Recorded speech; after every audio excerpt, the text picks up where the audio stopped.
Okay. Remember, we gotta have silence till I introduce you again. All right. All right. Okay. Stand by. Stand by. Here we go. Welcome back to Sports Econ 101. I'm Edward Brown, your host, along with Vern Glenn. Bruce McGowan's out today, but we have Coach Ron Tunick on the phone with us. When we cut to the second commercial break, we asked this trivia question.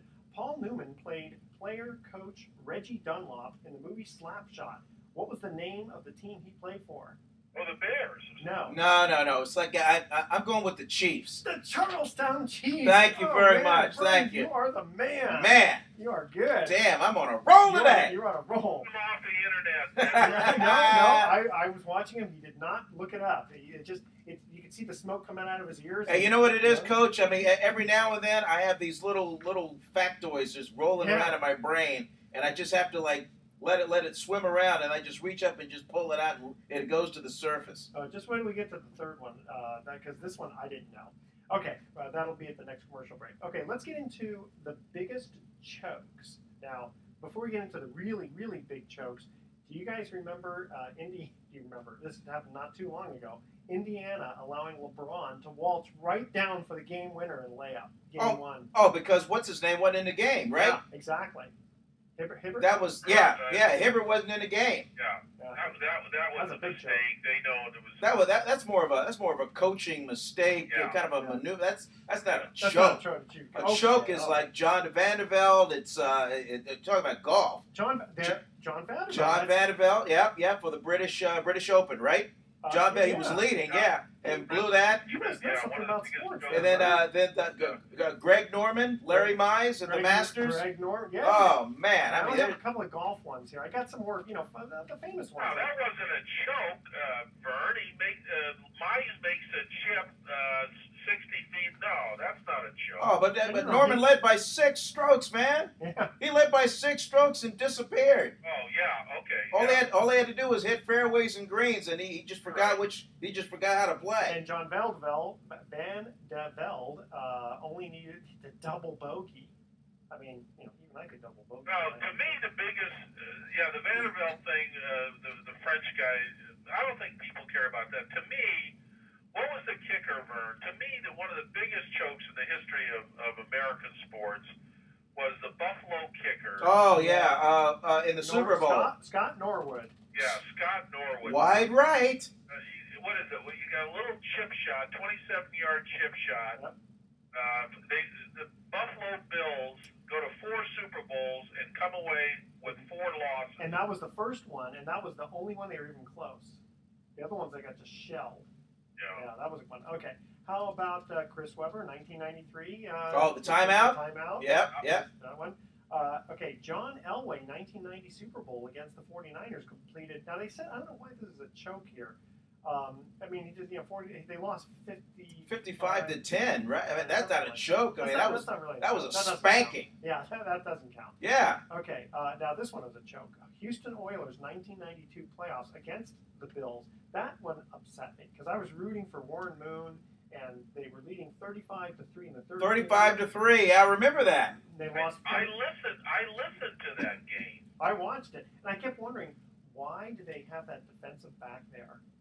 He is not defending. Mm-hmm. He's just letting him get touchdown after touchdown. Again, coaching mistake. Get him out of there. I don't know why they leave these guys. And of course, Bill Buckner. You got poor guy. Bill Buckner. Yeah. But there's so many. Mitch Williams, 1993 World Series, giving up the home run to Joe Carter. How about the Heidi game? Jets leading the Raiders, and nobody in the country saw it because they played the movie Heidi. At a slotted time. This you got to go way back for that one. But what about the Jets? What about the Herm Edwards picks up the against the Eagles? Okay, so actually that was going to be one of my. Oh, Herm Edwards was playing for the Eagles. Yes. And it was the Giants. Joe Passardi. Yeah, the handoff to Larry Zonka fumbles, that's then Herm Edwards picks it up and runs the other way for a touchdown. Exactly. Okay, so that actually was going to be one of my issues with egos because, as it turns out, the coach had basically gotten upset because Bill Berge from the Eagles, generally when the game's over, theoretically the game's over, guys just kind of meet in, at the front, the offense and defense, they don't really do anything, right? Well, Bill Berge kind of got a little bit aggressive on defense. And so the coach for the Eagles, and we're not going to put up with that. He goes, forget this kneeling down stuff. I goes, go ahead and hand it off to Zonka. And Zonka's going, don't you hand it off to me. And Pizarczyk basically, he told me I'm going to go on waivers. I mean, he's going to let me go unless I do what he says. And then, sure enough, Hermed, fumble. That's where the victory formation came out. That'd be an interesting Edward, to do on why did things occur? Why do we have the victory formation? Well, that's why we have it now.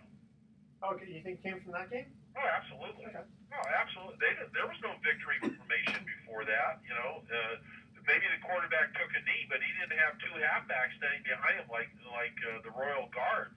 Yeah, that's true. Okay, but back really quickly to biggest chokes. 2004 Yankees up 3-0. Oh, on the Red Sox? On the Red Sox. Oh, well, geez. I mean, the Reds. How about the Red Sox pulling that off twice in that year? How about Romo fumbling the snap in a playoff game? Yep. That definitely is a choke. And then even here, they have Boston Red Sox 2011. They just pretty much let it go. In fact, what's not on here is what did Texas do last year? Remember against the A's? Oh, the Rangers? Yeah, that's terrible. What about the playoff game with the Flacco the bomb that he made up against? Was it the Broncos? Oh yeah. And the Broncos were favored in the game. They were home, and then Flacco went in there, got heat. I mean, gosh. Or what about the Super Bowl with the Steelers and Arizona Cardinals? And at the half, just before the half. Wasn't Kurt Warner throws an interception, and instead of the guy getting pushed out of bounds, he runs back for a touchdown? That was the difference in the game. Yeah, that was a key. That was a big one. Okay. Let's see. What else we got here? How about fatigue? How do players handle it with all the travel? Now, Vern, you interview lots of famous athletes. How do they handle the fatigue of having to bounce the different time zones and all that kind of stuff? An airplane. I mean, I can't sleep on airplanes in general. So well, for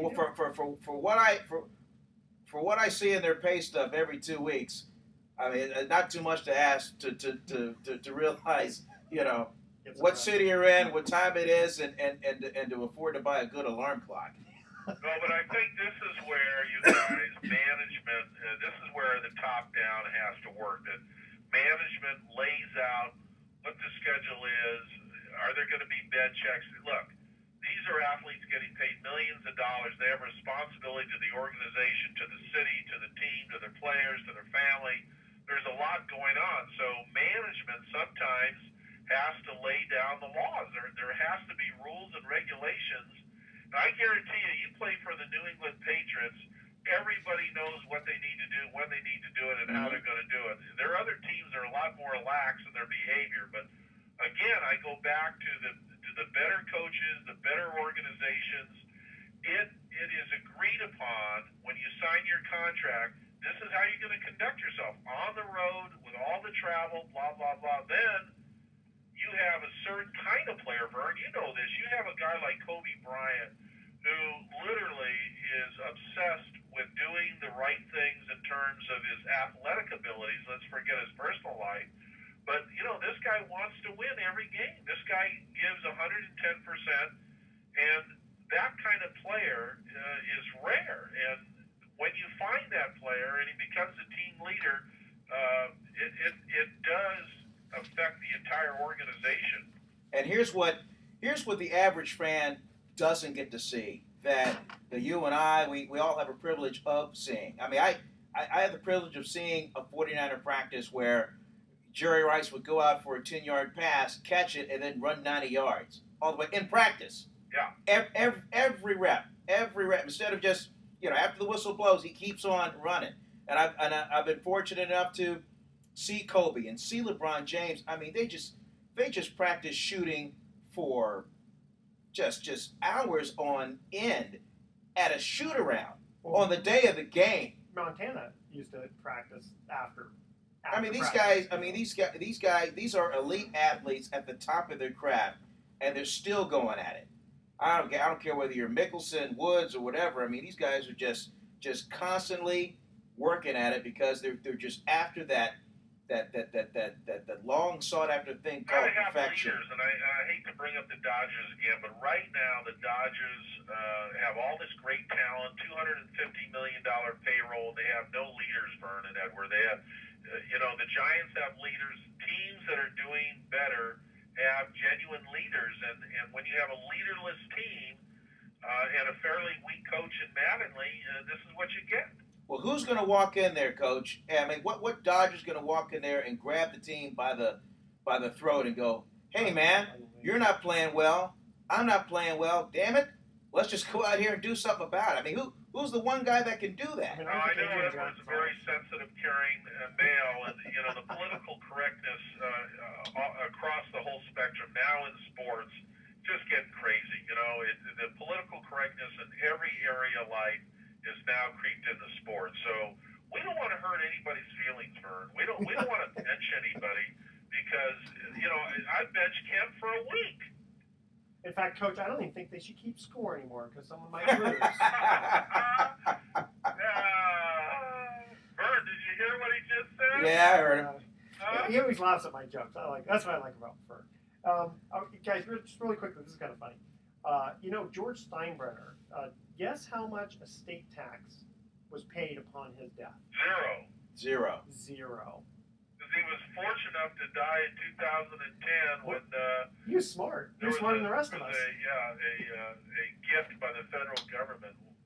That's it. Okay, guys, we have just a couple of minutes left here, and we'll have to definitely go into this on another time in addition to today. Fan interference. Okay, we all remember, 12-year-old Jeffrey Mayer, right? But there was one, and I totally had forgotten about this one. The Boston Patriots, so you're going back before the New England Patriots name, right? The final seconds, winning by 1 touchdown. The visiting Dallas Texans. So this must have been before 1960. This is. Right, they were still the Texans up till like 62. Okay. 3. Yeah. Close enough. All right. So apparently, some fan in the background, the fans were fairly close. He decides to take matters in his own hands. He runs onto the field and he assumes the position of a safety, and no one noticed. I've seen. I mean, there's old NFL films of people just running out and like tackling guys. Woody Hayes, yeah, for Ohio State. The punch, yeah. Ohio State no, against Clemson. Yeah, well, did he punch him or did he punched he punched a guy? He tackled him. No, he punched him as he was running down the sideline. Yeah. Oh, that's just. And then is Steve Bartman the most famous fan interference of all time? Yeah. Unfortunately, that guy is. We'll get into him at another time. We have more time. Unfortunately, we're going to have to cut out today. All right. Here is our third and final trivia question. Al Pacino played Coach Tony D'Amato in Any Given Sunday for what pro football team? The first 3 callers with the correct answer win a free 3-day 2-night stay at the Lighthouse Resort Outford. I see that smoke coming again. All right. Win a free 3-day 2-night stay at the Lighthouse Resort. Their website is lighthouse4fun.com. Call 888-660. I know who his quarterback was. Okay, well, we'll get to that another day. To answer this question, Al Pacino played Coach Tony D'Amato in Any Given Sunday. What was the name of the pro football team? Make sure to include your name, email address, speak slowly, and spell out your email 1 letter at a time. And don't touch that dial because we're going to have some closing thoughts here on Sports Econ 101. Stay tuned. Oh, gosh. Sharks.